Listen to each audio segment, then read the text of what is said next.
तरकीबी हर हाल में दोनों जहां की कामयाबी को मद्दे नजर रखें, अपनी जिंदगी गुजारें। और एक बहुत बड़ा यूनिकनेस आपकी स्कूल का है, बहुत बड़ी क्वालिटी है कि परसों से मौलाना काफी था, परसों में स्कूल में 10वीं के पारी होने वाले तमाम को कुरान तकलीफ किया है, ये कुरान दिया जाता है। रुखसती में बच्चे कुरान अपने साथ लेके गए, उसका सबसे बड़ा एक हम उसको क्या पाएंगे हमारे ऊपर, हम कितना उसको मुताला करते हैं, कितना समझते हैं, कितना और बहुत करते हैं अलग बात। तो यहाँ पर हर साल बच्चों को कुरान दिया जाता है। इस साल मेरे नाजमा भी से जो निजामत कर रहे हैं कुरान की, उनकी तरफ से कुरान है, बहुत बड़ी बात है। ये बहुत अल्लाह का करम है कि आपको इस तरह मदद किया जाता है।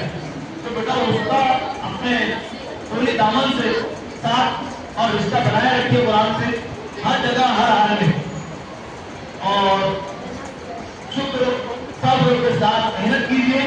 इंशाअल्लाह शानदार कामयाबियां मुस्तकबिल में आपके कदम चूमेगी। किसी को नाम से मिलती नहीं इज्जत जमाने की, किसी को नाम से मिलती नहीं इज्जत जमाने में, उसे मिलती है इज्जत जिसका अच्छा काम हो। बहुत शुक्रिया, जज़ाकल्लाह।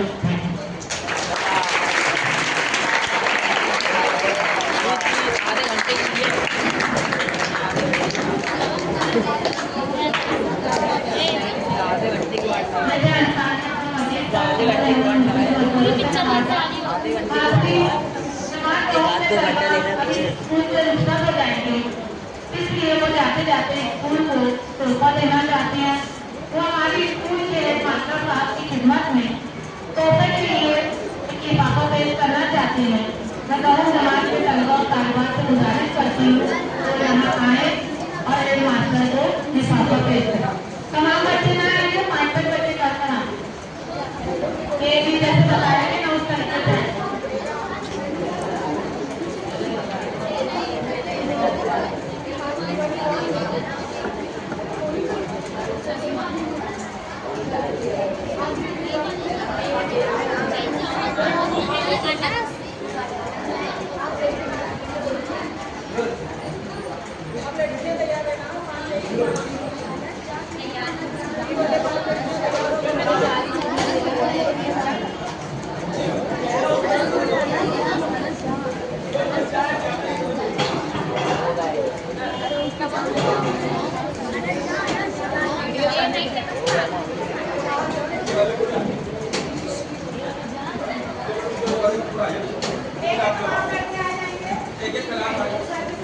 ये वाले पूरे आ जाओ।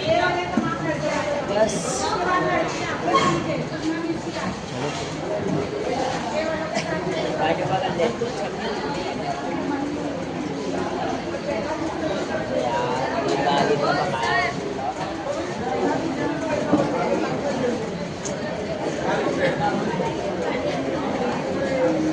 चलेगा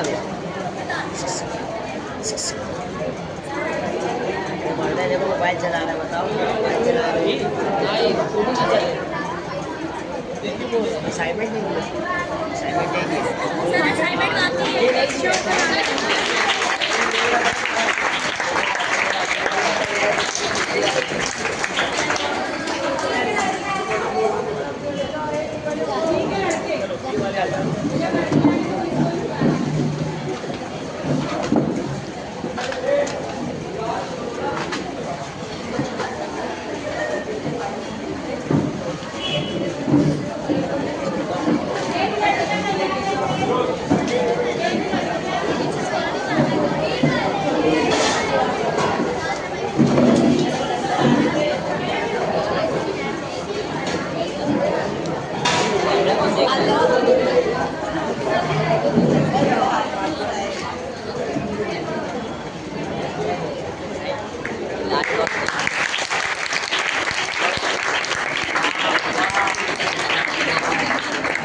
नहीं देखते नहीं लड़की तो फोन आगे चालू है फोटो भी देना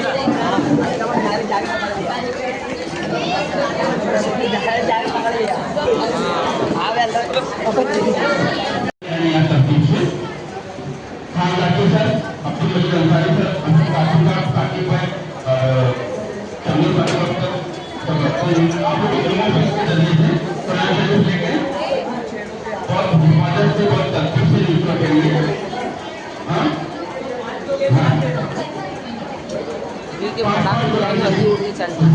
गिरा देना मोबाइल, पागल है। तस्वीर कला से पाठ करता है, चलो तस्वीर कला से पाठ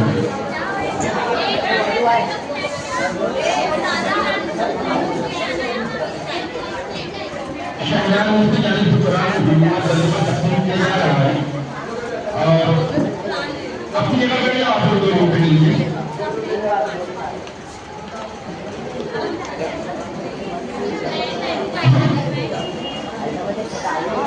एक नंबर आ जाएगा,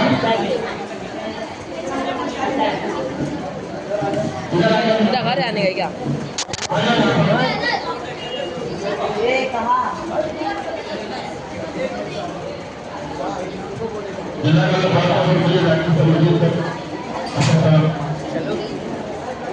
आखिर परसों लोग आपको प्रैक्टिकल एग्जाम है हमारे यहाँ पर, तो आपको जो भी बैच बना होगा उस बैच के हिसाब से आपको यहाँ पर आना है, लेकिन तमाम बच्चों को सुबह 7 बजे यहाँ आके जाना है, जैसे हम लोग हाजिर रहते हैं ना। हाँ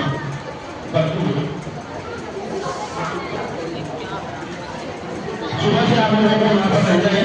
बिल्कुल आप लोगों का प्रैक्टिकल एग्जाम होगा, सुबह के 10 आपसे प्रैक्टिकल एग्जाम देंगे। अल्हम्दुलिल्लाह एग्जामिनर आ रहे हैं, तो बहुत तवज्जो से, बहुत ध्यान से जितनी चीजें बताई आप लोगों को उसको रिवाइंड कर ले रहे हैं। कल से अब परसों आपको एग्जाम देने के लिए आ रहे हैं। पूरे बच्चों को इस साल सुबह 7 बजे स्कूल यूनिफॉर्म में, मुकम्मल यूनिफॉर्म में हाजिर रहेंगे। जो चीजें आपको प्रैक्टिकल एग्जाम के लिए लाने के लिए बोला है, तो तमाम चीजें आपको 7 बजे लेकर आना है।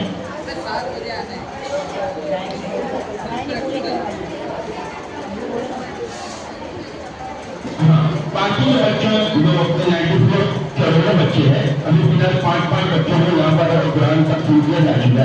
बाकी जितने बच्चे बच्चे हैं उनको 3 करोड़ कुरान शरीफ दिया जाएगा। जितने बाकी बच्चे कर रहे हैं तो तमाम बच्चों को 3 करोड़ कुरान शरीफ दिया जाएगा। ठीक है,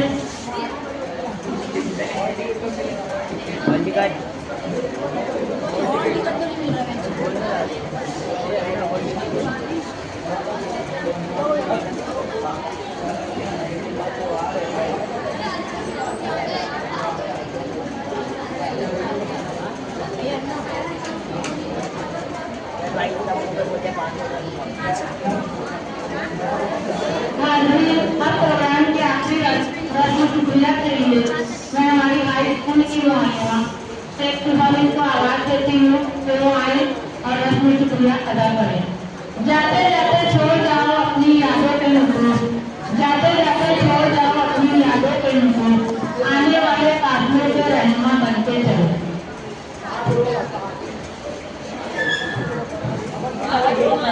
आज की तकरीब के मौजूद मेहमान अजीज तलबा व तालिबात, हमारी साथिया तालिबा, अस्सलाम वालेकुम। हमारे अजीज मेहमान, आज आप लोगों ने इस प्रोग्राम में शिरकत करके हमें शुक्रगुजारी का मौका दिया। बेशक आपके कीमती मसले हम हमारे बच्चों के लिए और हमारे के लिए मसले आ सकते हैं। मैं अपने लिए अमीर गहराइयों से आप सबका शुक्र अदा करती हूँ कि आपने अपना कीमती वक्त निकाला और अपने कीमती मसलों से हमें और हमारे बच्चों को ना। मैं फिर से आपका शुक्रिया अदा करती हूँ और ये दरख्वास्त करती हूँ कि आप हमारे बच्चों को और हमारे असातिज़ा को और हमारे स्कूल को अपनी कीमती दुआओं में याद रखें कि वो दिन दुगनी 4 चौगुनी करें और हमेशा अपनी दुआओं में याद रखें। मेरे शेर के साथ मैं आप सबका शुक्रिया अदा करती हूँ। कहता है साथ दिल का हर तार शुक्रिया, कहता है साथ दिल का हर तार शुक्रिया, सौ दफा पर आपका शुक्रिया। क्या साहब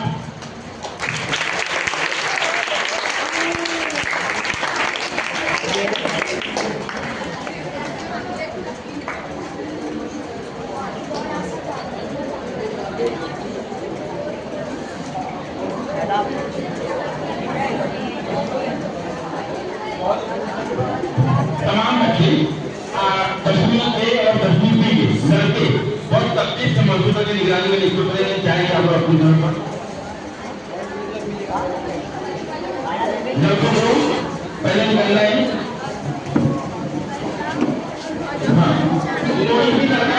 दूसरे दौर में बाबा के शरीर पर दुकान पर कहीं रुकेगा नहीं, सीधा घर जाना है आप लोगों को।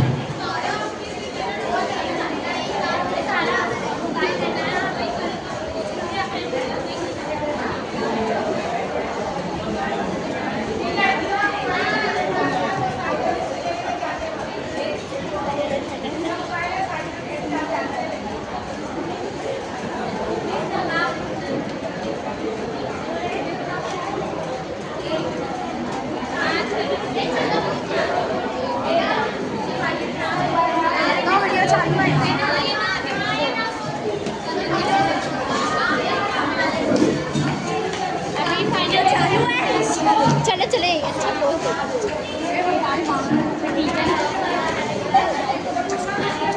तमीना अन्ना एक कभी दे दो फोटो खींचना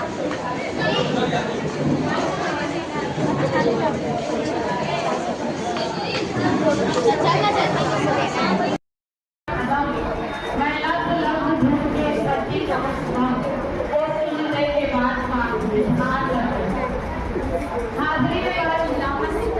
नजराना पेश करने के बाद आपके सामने हम का नजराना और भारत की बारगाह में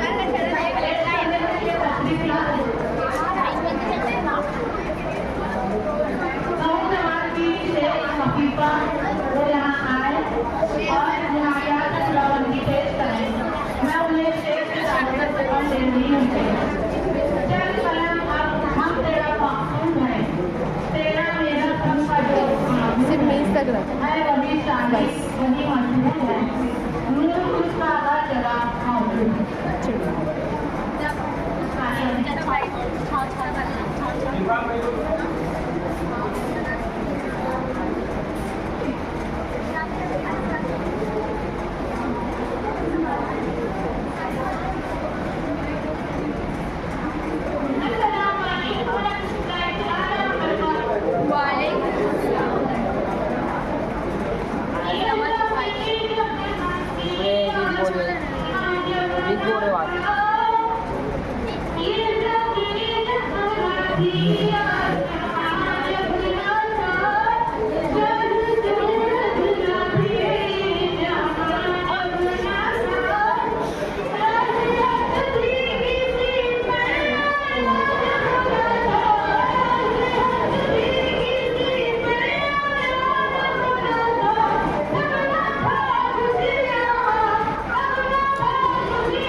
मुनाजात खुदावंदी के बाद आइए शहंशाह कौनैन के दरबार में नाज शरीफ का नजराना लेके आ रही है तमाम दौरों की तालिबा शेख सुफैना।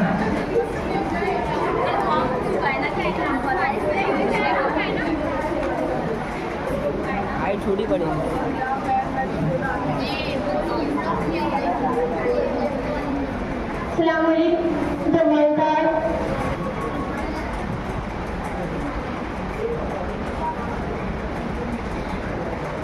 अस्सलामुअलैकुम वरहमतुल्लाहि ताला वबरकातुहू।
वापस आएंगे।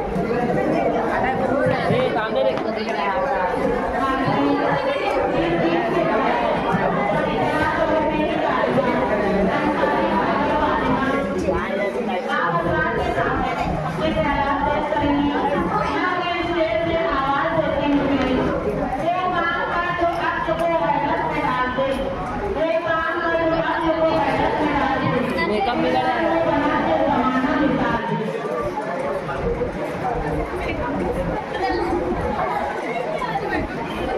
पक्का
आपने काफी अच्छे से पढ़ाया है, समझाया है, साथ ही साथ हमने काफी अच्छा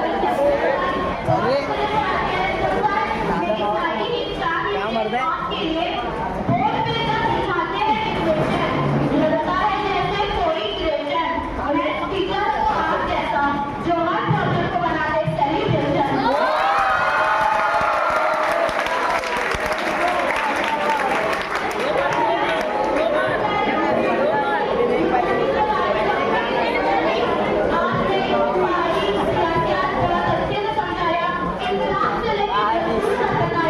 तो ये जान से आपकी खिदमत में पेश करती हूँ बादशाहों की कहानी हो या इस्लाम का दर्स। आपकी क्लास में होता सब कुछ मशहूर, तारीख सिर्फ किताब या मादी न रही, आपने उसे बना दिया जिंदा दस्तूर।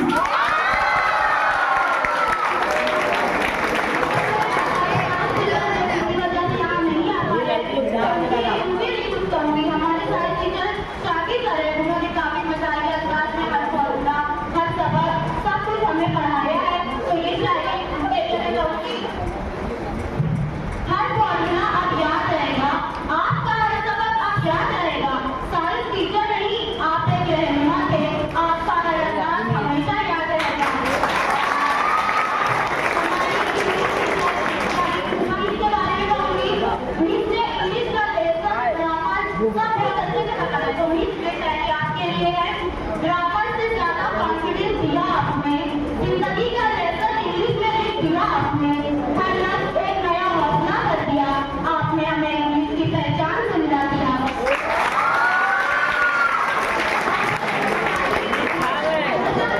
हमारी हिंदी पढ़ाने की टीचर है,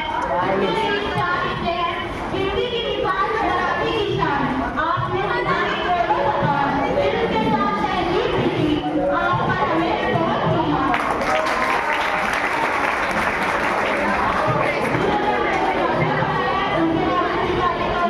जो कि हमारे एक सर भी हैं, सर आपने नक्शा बताया, दिल बताई, तरजीह बताई, काफी कुछ सीखा है आपसे।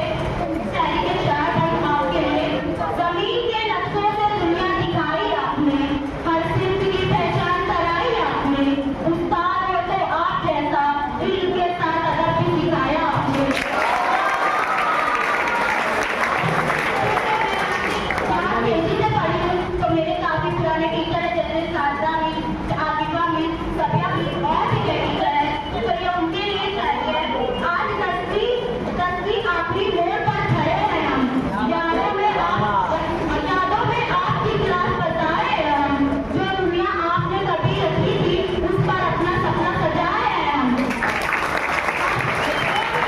10वीं के लिए जो भी हमारी क्लासमेट्स हैं और जो मेरी फ्रेंड है, मिसबा, अफीफा, हेरा, जीनत, सिकरा और भी जो मेरे बाकी फ्रेंड है, उनके लिए चाहिए। और 10वीं के लिए राहें बदल जाएंगी, सफर जुदा होगा, कल कौन कहाँ होगा किसे ये पता होगा, फिर भी दुआ है दिल से हर दोस्त के लिए, जहाँ भी रहो कोई खुशियों का सिलसिला होगा। अस्सलाम वालेकुम।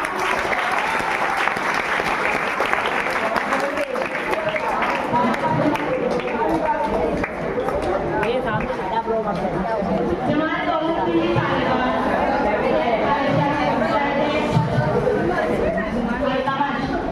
दबाश मत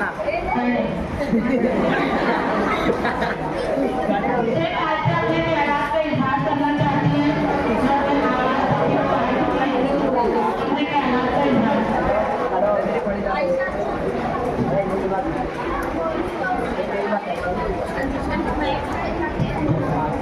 दिल के रोने का एक अंदाज भी खामोशी है, दिल के रोने का एक अंदाज भी खामोशी है, अश्क आए तेरे निगाह में जरूरी तो नहीं, बात है पकड़ में मन इकराम, बात है सदर इस्तेमाल रेड मास्टर साहब और साथीदार इकराम और मेरे अजीज साथियों, अस्सलाम वालेकुम रहमतुल्लाहि तआला व बरकातहू। आज की साथीदार तकरीर में मैं अपना इजहार ख्याल पेश करना चाहती हूँ। अंदाज बड़ा कल से बहुत शौक नहीं है, अंदाज बड़ा कल से बहुत शौक नहीं है, शायद के तेरे दिल में उतर जाए मेरी बात। मुअज़्ज़ज़ सामईन इकराम, मैंने स्कूल में केजी से तालीम हासिल की है और आज 10वीं क्लास की अभिदाई तकरीर है। अजीज साथियों,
Assalamualaikum warahmatullahi wabarakatuh.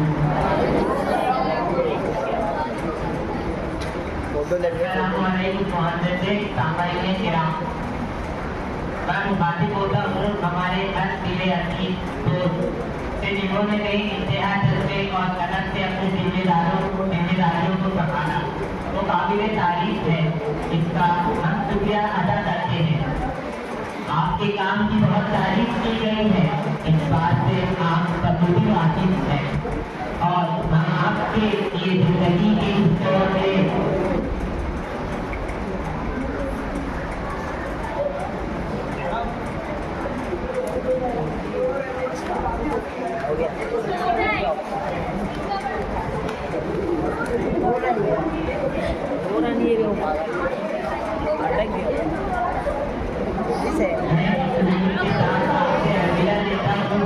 रिटायरमेंट के बाद भी हमसे रास्ता और ताल्लुक में रहेंगे और आपका साया हम सबके सिरों पर बरकरार रहेगा इंशाअल्लाह।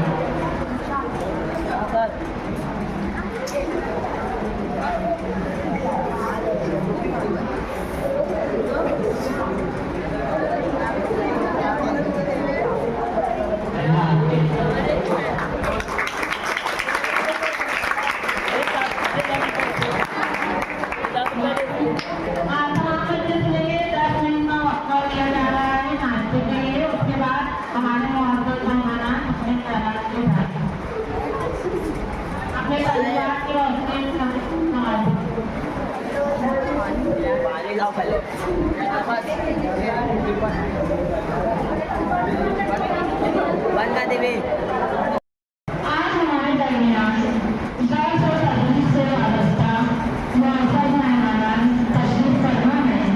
इन मेहमानान का तारुफ पेश करने के लिए मैं हमारे स्कूल के हेडमास्टर मौलाना मोहम्मद मिर्ज़ा सर को आवाज़ देती हूँ तो यहाँ तशरीफ लाएं और मेहमानों का तारुफ पेश करें और साथ ही उन्हें फूलों का नजराना भी पेश किया जाएगा। यूं ही नहीं हम अपनी आंखें बिछा रहे हैं, यूं ही नहीं हम अपनी आंखें बिछा रहे हैं, तो देखिए हमारे मेहमान आ गए हैं।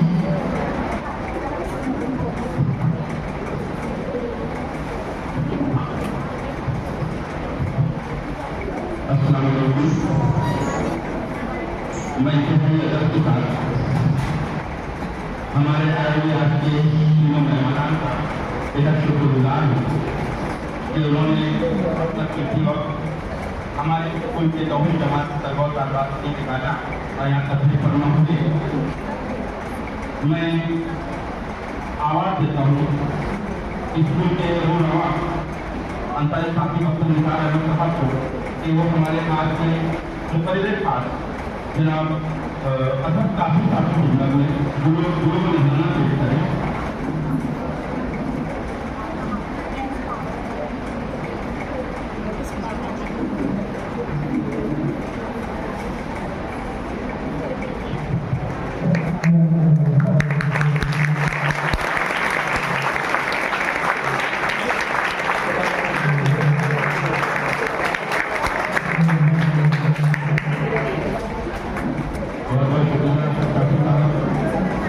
मैं आज हमारे मम्मी आज खान जाती को के लिए काफी वक्त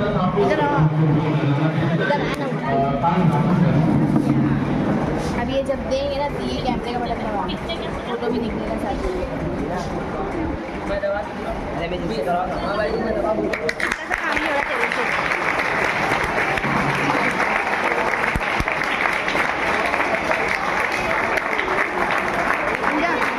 आएंगे तो मुझे बतावा ना, वीडियो मत पॉज करना। ना भाई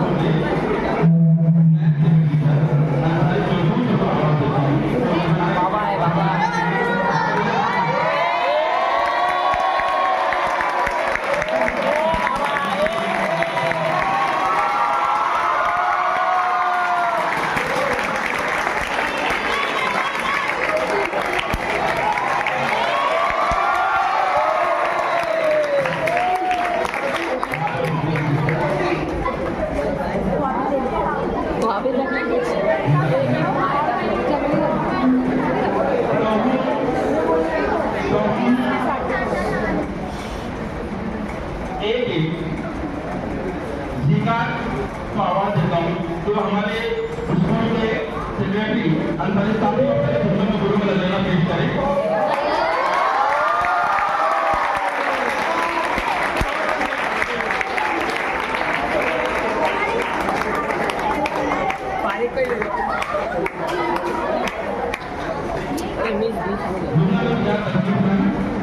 मंजुला बेटा चलिए मेहमान बैठे ना मतलब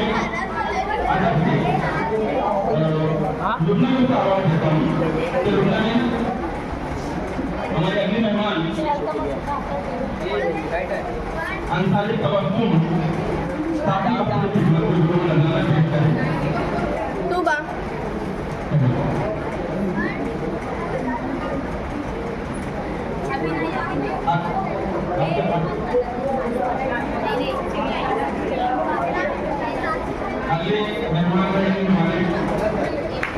सिर्फ ताली बजाओ आवाज मत कर